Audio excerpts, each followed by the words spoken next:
Good morning, survivors. If you're hearing this, you've made it through another night. That's no small feat. The world may be falling apart, but you're still standing. Keep that in mind. This is Cass, broadcasting live to whoever is left out there, wherever you are. I'm speaking to you from what remains of an old station tucked away in the mountains. It's safe here for now, and I'll keep this frequency alive as long as I can. The world has changed. You've seen it, felt it, lived through it. Entire cities swallowed by the earth, coastlines ripped apart by waves higher than buildings, skies choked with ash. The quake started months ago, but it wasn't until the last few weeks that everything unraveled. They say it was the tectonic plates shifting, something deep in the planet finally giving way. But it doesn't matter what caused it, not anymore. What matters is that we're still here. I know it feels like you're alone, like no one else could possibly be out there. But I promise you, you're not. There are others like you, hanging on in the shadows, looking for shelter, trying to rebuild even the smallest fragments of a life. That's why I'm here, to remind you that you're not forgotten, to let you know you're still part of something bigger, even if it's just the sound of my voice carrying through the dark. Right now, we don't have much. There's no news from the cities, no help coming from governments or rescue teams. The old systems, our maps, our phones, even the satellites, they've all gone silent. But there's still life out there. There are survivors like you who are moving, adapting, enduring. If you're listening to this, you're one of them. And together, we're still holding the line against the chaos. I want you to focus on what's right in front of you. Today, your only job is to stay alive. Keep yourself moving, find water, find shelter. Don't take risks you don't need to take. This world is dangerous enough without tempting fate. Remember, you're stronger than you think you are. If you've made it this far, you can make it another day. This frequency is yours as much as it's mine. If you're out there, if you can hear this, know that I'll be here every morning, every night, as long as I can. And if you've got a way to send a message, I'll do my best to get it out to anyone who might be listening. You've already done the hardest thing. You've survived. Now we keep going. We keep breathing, we keep fighting, we keep living. This is Cass, your voice in the dark. Hold on out there. I'll be with you again soon. I wish I had better news for you, survivors, but the truth is grim. The world as we knew it is unrecognizable. The coastlines are gone, swallowed by tsunamis that tore through entire regions. Cities that once stood as monuments to our resilience, New York, Tokyo, Rio, are either underwater or reduced to rubble. Fires rage uncontrollably where the earth is cracked open, and the skies above those zones are black with ash and smoke.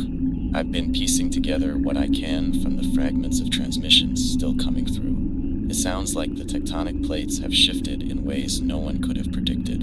Entire mountain ranges have risen where flatlands used to be, while other peaks have crumbled into the sea. The chain reaction was swift and unforgiving. Quakes shaking the foundation of the world, triggering eruptions that blanketed vast areas in suffocating ash, followed by floods that claimed whatever was left. For those of you in the northern regions, the reports are particularly harsh. The ash clouds are spreading faster than anyone thought possible, and if you're anywhere near volcanic zones, you need to move now. Ash might look harmless, but it's heavier than snow, deadlier than smoke. It will collapse roofs, clog your lungs, and choke the life out of crops and rivers. If you're in an open area, find some kind of cover. Even a simple mask made from cloth can buy you some time. The coastal regions are another story altogether. What the tsunamis didn't destroy, the salt water has claimed. Crops are ruined, water supplies are contaminated, and the air reeks of decay. If you're inland, stay there. The coastal cities are death traps now, full of desperation and disease. I've heard whispers of survivors still clinging to rooftops, waiting for help that isn't coming. If you're inland, do whatever it takes to stay put. There are signs of movement in the south, though. A few shortwave frequencies have been mentioning groups forming shelters in the higher elevations. They're small and scattered, but they're there. If you're near the Rockies or the Andes, look for smoke signals during the day or firelight at night. People are trying to come together, and where there's a group, there's a chance for survival. I can't pretend to know what the future holds. The systems we relied on to track and predict these events are gone. The satellites are silent. The scientists who might have explained this are either cut off or lost. What I do know is that this disaster didn't happen slowly. It hit us like a hammer, leaving little time to think, to prepare. But now we have no choice but to adapt. Survivors, the world is changing faster than we can comprehend. But there is one constant in all this chaos. Us, the ones still breathing, the ones still listening. We might not have answers, but we still have each other. That's something worth holding on to. I'll keep telling you what I know, what I hear, as long as this signal holds. Stay sharp, stay strong. We're not done yet. I've managed to piece together some scattered reports from others out there. Survivors like you who are finding ways to push through. It's not much, but in times like these, even the smallest pieces of information can make a difference. I'll share what I've got, and maybe it'll help someone. There's been word from a group near the Rockies. They've taken shelter in an abandoned mine system and managed to find a reliable water source deep inside. They're using a signal flare system to guide anyone nearby. Red flares mean danger. Green means it's safe to approach. If you're within range and see a flare, pay close attention to the color. This group seems organized, and if they're taking in others, it could be a real lifeline. In the southern hemisphere, there's talk of a community forming in the highlands of the Andes. Apparently, they found a plateau that's untouched by the floods and ash. They're marking the area with blue flags tied to tree branches or poles. So if you see one, you might be close. The air up there is supposed to be clearer too, which could make it one of the few truly safe places left. If you're in that region, keep an eye out. Not all the news is good, though. I've also heard of entire caravans disappearing, swallowed by landslides or overtaken by the sudden floods. There are warnings coming from the deserts. What used to be dry land is now riddled with sinkholes, some of them big enough to devour entire vehicles. If you're in those areas, tread carefully. The ground beneath you isn't as solid as it seems. There's also something stranger. I've picked up faint signals, snippets of voices speaking in languages I don't recognize. At first, I thought it was interference, maybe echoes bouncing off what's left of the satellites. But the patterns are too deliberate. They don't match anything I've heard before. I don't know if it's survivors somewhere else trying to reach out, or if it's something entirely different. I'll keep listening, and if I can make sense of it, I'll let you know. One thing stands out in all of this. People are trying. Even in the face of all this destruction, there are those who refuse to give up. Groups are forming, shelters are being built, and voices are still calling out across the frequencies. That tells me there's still a spark of humanity left, even in a world that feels like it's falling apart. Survivors, if you've got a radio, keep it tuned to this frequency. If you've got a way to transmit, try reaching out. Your message might be the one that saves a life, gives someone hope, or guides them to safety. I'm here and I'm listening. We're all in this together, no matter how scattered we might feel. And remember, every time you hear a voice, it's proof that you're not alone. Let's hold on to that. Survivors, if you're still with me, let's focus on the essentials. Right now, your survival depends on your ability to adapt and use the resources around you. It's not about what you don't have. It's about making the most of what's left. So let's talk about a few practical things that could keep you alive another day. Water is your top priority. Without it, none of us last long. If you're near a river or a stream, you're lucky, but don't assume it's safe. Ash, debris, or chemicals could have contaminated it. The simplest way to make it drinkable is to boil it, but I know not everyone has that option. If you can find charcoal, sand, and cloth, you can build a basic filter. It won't make the water perfect, but it'll remove the worst of it. Look for puddles on large, flat surfaces like rocks. They're more likely to be clean than standing water on the ground. For food, don't waste energy chasing what isn't there. In urban areas, canned goods are your best bet. Even expired ones might still be edible if the can isn't damaged. Check basements, abandoned stores, and places people might have overlooked in the rush to flee. In rural areas, keep an eye out for wild edibles, berries, nuts, even certain roots. If you're near water, cattails are your friend. The roots are starchy and can be eaten raw in a pinch, but cooking them is better. If you're traveling, remember to stay light. Carry only what you need to keep going: water, food, a way to make fire, and something to defend yourself if you have to. The weight of sentimentality can slow you down, and right now, speed and mobility can mean the difference between life and death. That doesn't mean you can't hold on to hope, but pick one small thing to remind you of who you are, and leave the rest behind. Shelter is harder to come by, but it's critical. If you're out in the open, find something that can shield you from the elements. Look for caves, abandoned vehicles, even the remains of buildings. Avoid anything near rivers or cliffs. Flooding and landslides can come out of nowhere. If you're near volcanic zones, avoid low areas where ash can settle. Keep your shelter ventilated. Breathing ash-filled air is just as deadly as exposure. And finally, remember to rest. I know it sounds impossible with everything going on, but exhaustion is just as dangerous as hunger or thirst. Even short moments of sleep can keep your mind sharp and your body moving. Find a safe spot, even if it's just for an hour or two. You can't help yourself or anyone else if you're too tired to think straight. You're tougher than this world wants you to believe. Every step you take, every problem you solve is proof of that. Keep moving, keep adapting, and keep listening. I'll be here as long as I can, giving you whatever pieces of information I can find to help you stay one step ahead. Hold on out there, survivors. You've got this. Survivors, I want to share something with you. It's not news, not a report, but a piece of myself. I think it's important for you to know that the person behind this voice is just as human as you are, just as scared, just as uncertain. I didn't plan to be here, broadcasting to whoever might still be alive. I was just in the right place, or maybe the wrong place, when everything fell apart. When the first quake hit, I was at this station. It wasn't a big one, just enough to knock a few things off the shelves and make us all joke about needing sturdier coffee mugs. But by the time the second one rolled through, we weren't laughing anymore.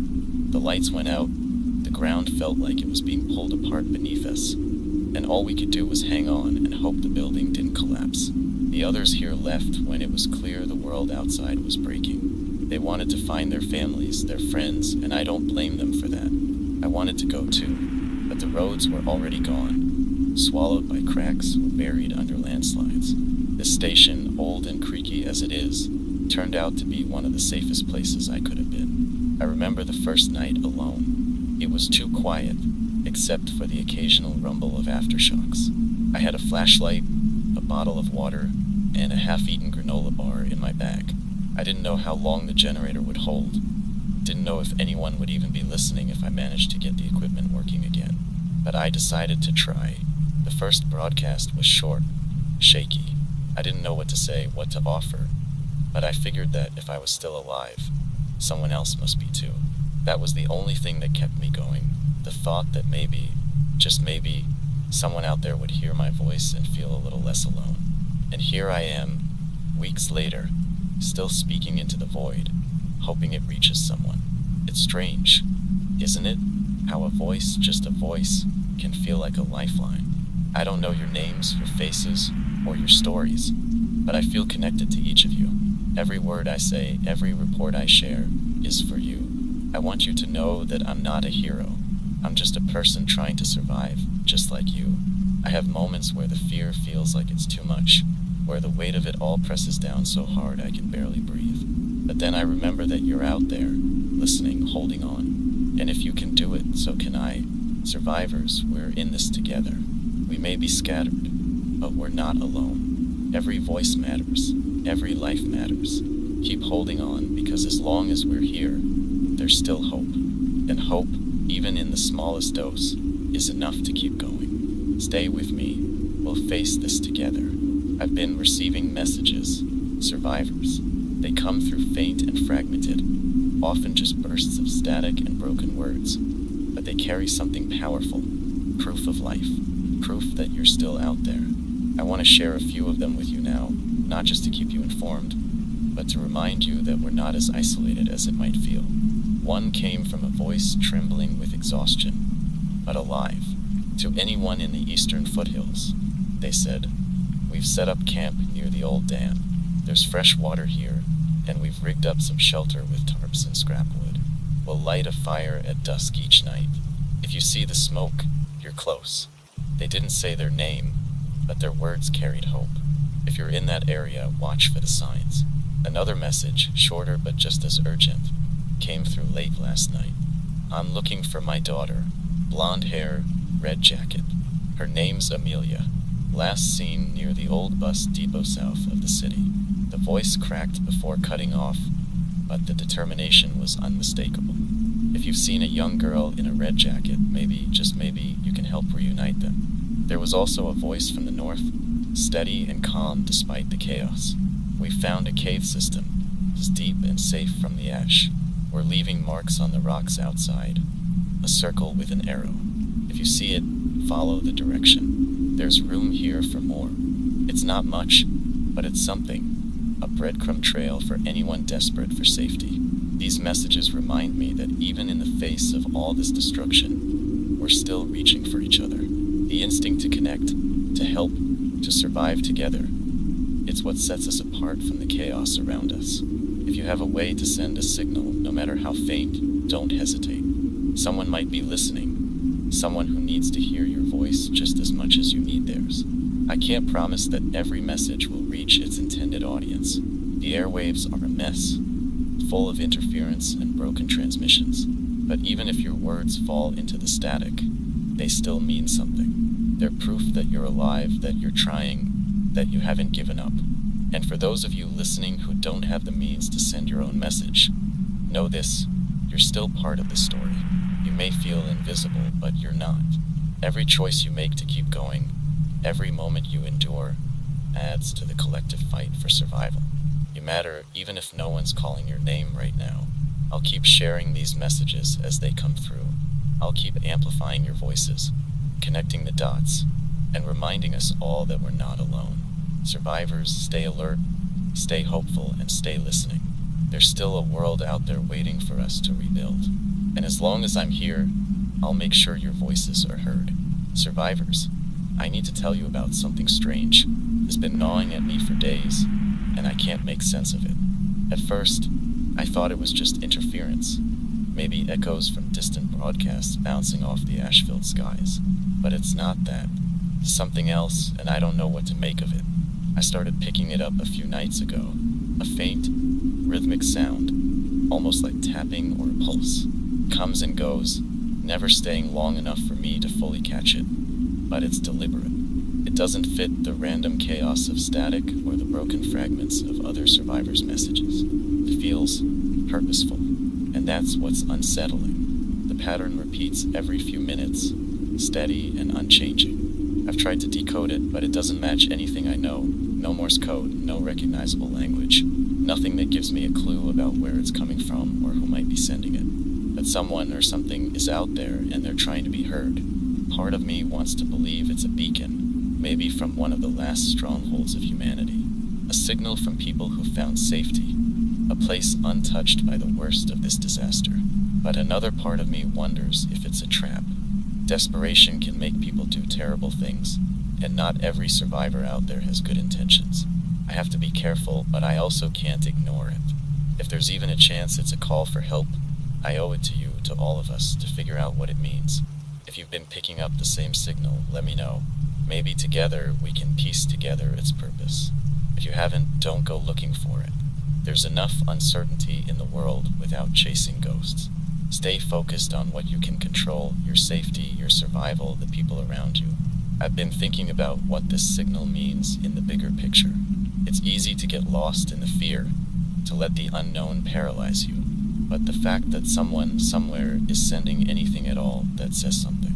It says that even in the midst of all this destruction, there are still people out there trying to connect, to reach out, to remind the rest of us that we're not alone. Maybe that's the lesson here. It's not about the signal itself, but what it represents. A refusal to disappear quietly into the dark. A reminder that even when everything seems lost, there's always a chance, no matter how small, that someone, somewhere, is fighting to reach you. I'll keep monitoring the signal, survivors. I'll keep listening, trying to decode its meaning. And if I learn anything, I'll share it with you. For now, stay vigilant. The world is unpredictable, and the ground beneath our feet is far from steady. But as long as we're listening, as long as we're trying, we still have a chance. Keep holding on. I'll be here. Survivors, I want to take a moment to talk about something we often forget in times like these. The weight of it all. The fear, the loss, the uncertainty. It's heavy, and if you're carrying it alone, it can feel like too much. You've seen things you weren't prepared to see. You've had to make choices no one should ever have to make. That's not something you can just push aside. I know some of you are out there, alone, thinking there's no point in trying anymore. That the world is too far gone. That there's nothing left worth fighting for. But listen to me. If you've made it this far, it's because something inside you refuses to give up. That's not weakness, that's strength. Strength you probably don't even realize you have. You're allowed to feel tired. You're allowed to feel scared. None of us were built to endure something like this without breaking a little. But breaking doesn't mean you're finished. It means you're human. And being human means you have the capacity to get back up, no matter how many times you fall. If you're listening to this, know that you're not alone, even if it feels like it. Somewhere out there, someone is thinking about you, hoping you're okay, hoping you'll find your way through this. Maybe it's a friend, a family member, someone you haven't seen since the first wave of this disaster hit. Or maybe it's me, sitting here in this old station, hoping my voice reaches you and reminds you that you matter. Survival isn't just about food and water and shelter. It's about finding reasons to keep going, even when the world feels like it's crumbling around you. Maybe it's the memory of someone you love. Maybe it's the dream of finding a safe place. Maybe it's something as simple as seeing another sunrise. Whatever it is, hold on to it. Let it pull you forward, one step at a time. And for those of you who have found others, family, friends, strangers who've become your allies, lean on them. Share the load. You don't have to carry everything on your own. Sometimes just knowing someone else is there, that they see you, can make all the difference. If you're lucky enough to have people around you, remind them that they're not alone either. A kind word, a small gesture, it matters more now than it ever did. We're all carrying something. Grief, fear, guilt, anger. It's part of what makes us human. But those same emotions can also remind us of what we're fighting for. They mean we still care, that we still hope, that we're still alive. So take a moment wherever you are to breathe, to remember that you've made it through every terrible day so far, and you can make it through this one too. You're stronger than you think, and as long as you keep moving, there's still a chance for something better on the other side of all this. Keep going, survivors. I'm here with you, always. Survivors, I need to tell you something that might give you a reason to hope, or a reason to be cautious. That strange signal I mentioned a few broadcasts ago, the rhythmic pulse, it's been getting stronger. It's no longer just faint whispers buried in the static. It's louder now, clearer, though still not enough for me to decipher. The rhythm hasn't changed, and it still doesn't match any code I recognize. But it's consistent, deliberate, and I think someone somewhere wants it to be found. This is where it gets interesting. Earlier today, I picked up a second transmission. It wasn't a direct response to the signal, at least not as far as I can tell, but it felt connected somehow. A broken voice, barely audible, cutting in and out. It only said one word before fading back into silence. Haven. I don't know if it's a name, a place, or something else entirely, but it sent a chill down my spine. If the signal is a beacon, it could mean safety. A shelter, a stronghold, a place where survivors are gathering. Maybe it's a remnant of the old world, a military base, a research station, somewhere designed to withstand the kind of devastation we're living through. But it could also be a trap. I can't ignore that possibility. Desperation makes people dangerous, and not everyone out there has good intentions. If you're hearing the signal, don't rush toward it blindly. Think, plan, be cautious. I've spent hours trying to pinpoint its origin, but the equipment here isn't sophisticated enough to narrow it down. It seems to be coming from the north, somewhere beyond the ash clouds and the fractured mountains. It's distant, but not unreachable. If I had a way to move, I might try to find it myself, though the thought of leaving this station, the only place I know is safe, makes my stomach turn. For now, I'll keep listening, keep watching for any clues. If you've picked up the signal too, let me know what you're hearing. This is the part where you need to make a choice, survivors. If you're in a position to investigate, you might find something incredible, something that could change everything. But you might also walk into the unknown, unprepared for what you'll face. If you choose to go, bring everything you need: water, food, a way to defend yourself. And don't go alone if you can help it. The world is too dangerous for solo missions. For now, I'm staying here, anchored to this frequency. I don't have the luxury of chasing down mysteries, but you do. If you go, remember to leave markers behind, signs for others to follow, or warnings if it's not safe. We've got to look out for each other. Even if we never meet, I'll keep tracking the signal. If it changes, if it grows stronger or starts to make sense, I'll let you know. Until then, stay alert. The world is shifting, survivors, and I don't just mean the ground beneath our feet. Something's happening. We need to be ready for whatever it is. Keep holding on. I'll keep you updated. Always, survivors, let's talk about what it means to prepare for the unknown. If you've been listening to me for a while, I focus on the practical: water, food, shelter. But what happens when the challenges go beyond what we can predict? What happens when the world throws something at you that you don't understand? That's where your instincts, your caution, and your adaptability become your greatest tools. The world we're living in now isn't just dangerous, it's unpredictable. The ground you're walking on could give way without warning. A clear sky can turn into an ash-filled storm in moments. And, as we've seen, signals can start to appear out of the static, raising questions we don't yet have answers to. You have to approach everything with a balance of hope and caution. If you're considering moving toward the signal I mentioned, or even just striking out to find safer ground, let me remind you of a few essentials. First, never underestimate the importance of a map. Even an outdated one can help you orient yourself, especially when landmarks like rivers, mountains, and highways are still intact. Mark your path as you go. Stones, sticks, or even scratches on surfaces can guide you back if you need to retreat or help someone follow your trail. Second, protect your water supply above all else. Water is life, and without it, nothing else matters. Carry containers you can seal tightly, and keep them out of direct sunlight when you can. If you're traveling, look for places where water naturally collects: valleys, depressions, or low-lying rock formations.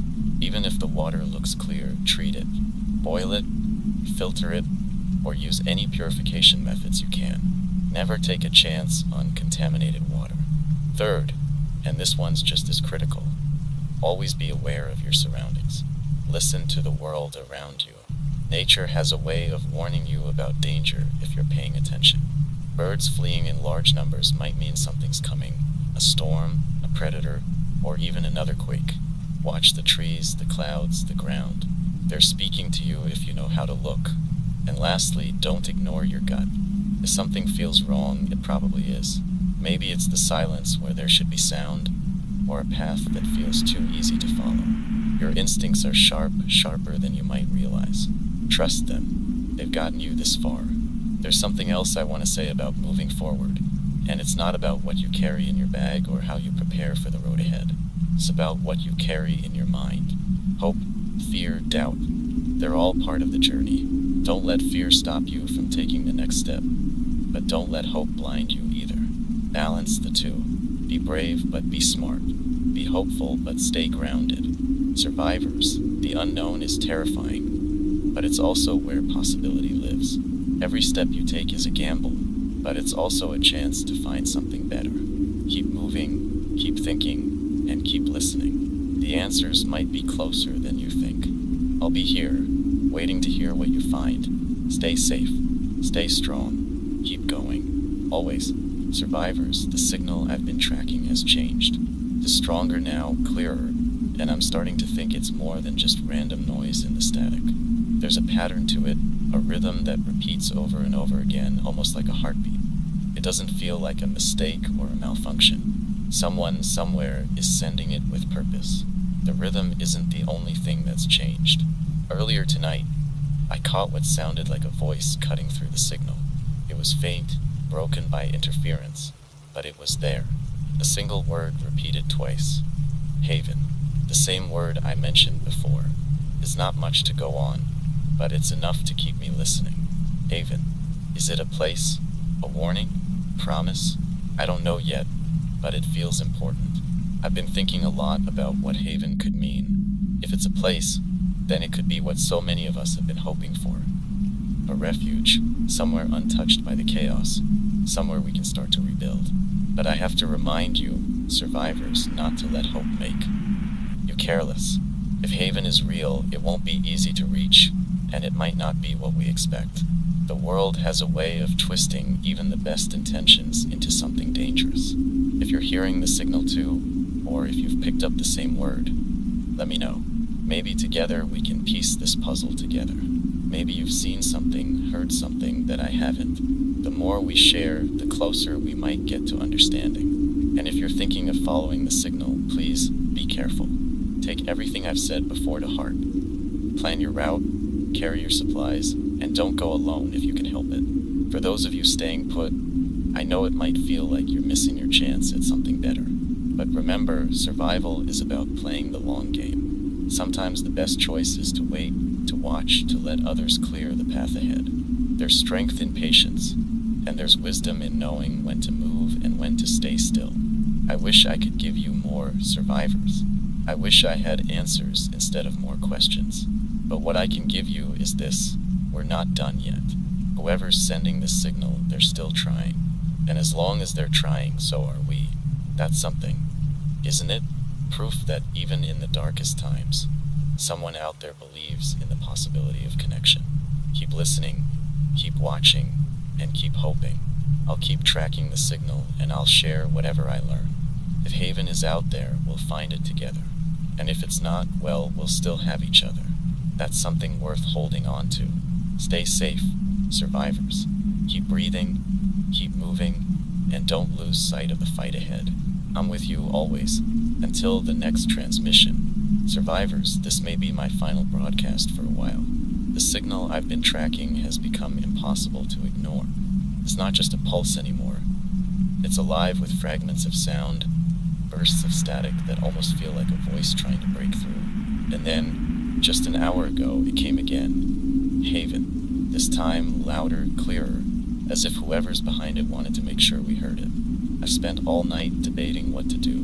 This station has been my sanctuary, my lifeline to you and to the world beyond these walls. Leaving it feels like stepping off the edge of a cliff, but I can't ignore the pull of this signal any longer. If there's even a chance that it leads to something real, something safe, I have to find out. If I stay here, I'm just a voice. Out there, I could be something more. I'm not making this decision lightly. I've prepared as best I can. I've packed enough supplies to last a few days, maybe a little longer if I'm careful. Water, food, a map, and a way to keep this radio going, even if only intermittently. I've marked the path I plan to take, and I'll leave signs behind for anyone who comes after me. If you're hearing this, it means the station is still intact. If you find it, use it. Keep the signal alive. Let this frequency be a beacon for anyone still out there. I don't know what I'll find when I follow this signal. Maybe it's a safe place, a haven like the voice said, or maybe it's nothing but static and false hope. Either way, I have to know. If there's a chance that we can rebuild, that we can find each other and start again, then it's worth the risk. If you're listening now, don't think of this as the end. Think of it as the beginning of something new. This station, this frequency, it's bigger than me. It's a thread that connects all of us. A reminder that even in the darkest times, we're not alone. Keep it alive. Keep listening. Keep sharing your voices. Because even if I don't make it back, someone else will. Someone always does. Before I go, let me say this. You've been my hope, my reason to keep going. Every message you've sent, every moment you've spent listening, has been a light in the dark for me. I hope my voice has been the same for you. Survival is more than just living. It's about connection, about finding meaning in the smallest things. That's what you've given me, and I'll carry it with me, no matter what happens next. This is Cass signing off for now. Survivors, keep breathing, keep fighting, and keep hoping. I'll be listening wherever I am, and if you hear the signal, follow it. Maybe, just maybe, we'll meet again. Until then, stay safe, stay strong, always